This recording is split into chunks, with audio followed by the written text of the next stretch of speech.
دوستو تاریخ انسانی میں یروشلم ایک واحد شہر ہے جو دنیا میں موجود تین سب سے بڑے اور اہم مذاہب یعنی مسلمان، عیسائی اور یہودیوں کے لیے مذہبی لحاظ سے نہایت اہمیت کا حامل ہے۔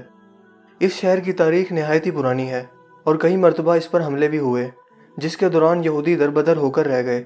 آج بھی ماہر آثار قدیمہ ان قدیم کھنڈرات میں موجود وہ عمارتیں تلاش کرنے کی کوشش کرتے ہیں جو اس شہر کے اجڑنے کے دوران نظروں سے اوجھل ہو گئیں۔ پہلی بار یہ شہر حضرت داؤد علیہ السلام کے دور میں تعمیر ہوا۔ وہ اللہ کے ایک جلیل القدر پیغمبر تھے۔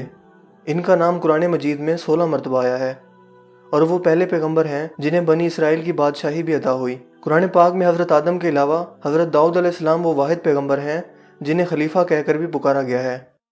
آپ کو بادشاہت ملنے سے 1000 قبل میں وہ دور تھا جب بنی اسرائیل سے فلسطین کے اکثر علاقے چھینے جا چکے تھے۔ اس وقت بنی اسرائیل کے حکمران حضرت شمویل علیہ السلام تھے جو کہ بہت بوڑھے ہو چکے تھے، لہٰذا بنی اسرائیل نے دشمنوں کے مقابلے میں کسی بادشاہ کے لیے اللہ پاک سے دعا مانگی۔ یوں اللہ پاک کے حکم کے مطابق حضرت شمویل علیہ السلام نے 30 سالہ طالوت کو ان پر بادشاہ مقرر کرنا چاہا، مگر بنی اسرائیل نے انہیں بادشاہ تسلیم کرنے سے انکار کر دیا اور شرط رکھی کہ جب تک صندوق سکینہ ان کے حوالے نہ کر دیا جائے وہ طالوت کی بادشاہی کی اطاعت نہیں کریں گے۔ دوستو یہ تابوت سکینہ آخر کیا تھا اور بنی اسرائیل اسے اتنی اہمیت کیوں دیتے تھے؟ اس بات کو سمجھنے کے لیے ہمیں تاریخ میں بہت پیچھے جانا پڑے گا۔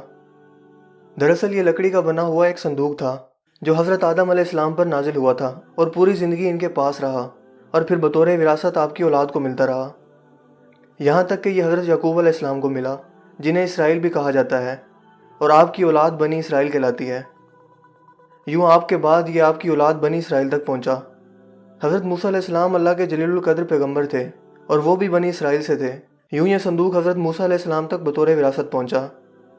قصص الانبیاء کے مطابق اس تابوت میں تورات کا اصل نسخہ، پتھر کی 2 تختیاں جو کوہ سینا پر حضرت موسیٰ کو عطا کی گئی تھیں، حضرت موسیٰ اور حضرت ہارون کا عصا مبارک اور بیرہن، اس کے علاوہ من و سلوہ کا من ایک برتن میں محفوظ تھا تاکہ آنے والی نسلیں اللہ کے اس احسان کو یاد رکھیں جو صحرا میں بھٹکنے کے دوران ان پر اللہ پاک نے فرمایا۔ کیونکہ جب حضرت موسیٰ علیہ السلام فرعون سے اپنی قوم بنی اسرائیل کو نجات دلوا کر ایک صحرا میں پہنچے تو یہ ایک ویران صحرا میں تنہا موجود تھے، کھانے پینے کا کوئی ذریعہ نہ تھا، لہٰذا اللہ پاک کے حکم پر من و سلوہ کھانا ان پر اترتا تھا۔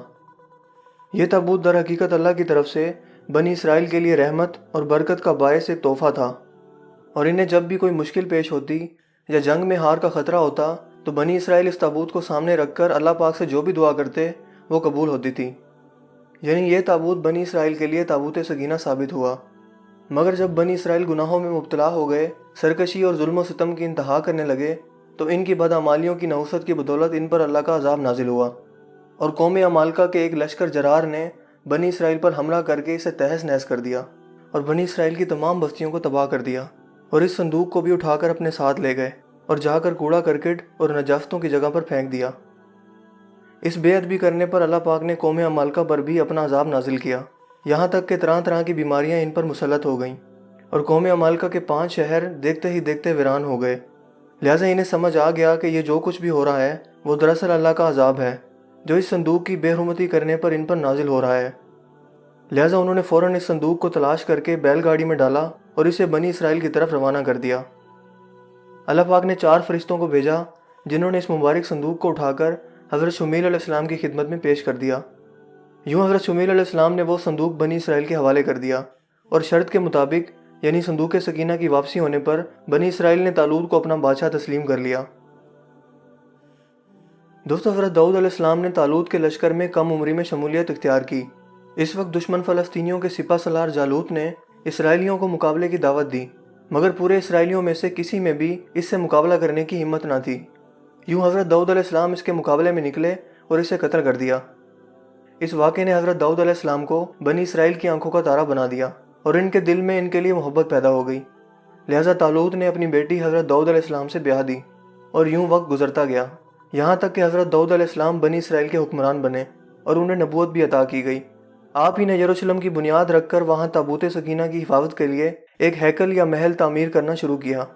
آپ نے بنی اسرائیل پر 40 سال تک حکومت کی، مگر آپ کے دور حیات میں یہ ہیکل بن کر مکمل نہ ہو سکا اور آپ کے بیٹے حضرت سلیمان علیہ السلام نے اسے مکمل کیا۔ اسی بنا پر اسے ہیکل سلیمانی یا کنگ سلمان ٹیمپل یا فرسٹ ٹیمپل بھی کہا جاتا ہے۔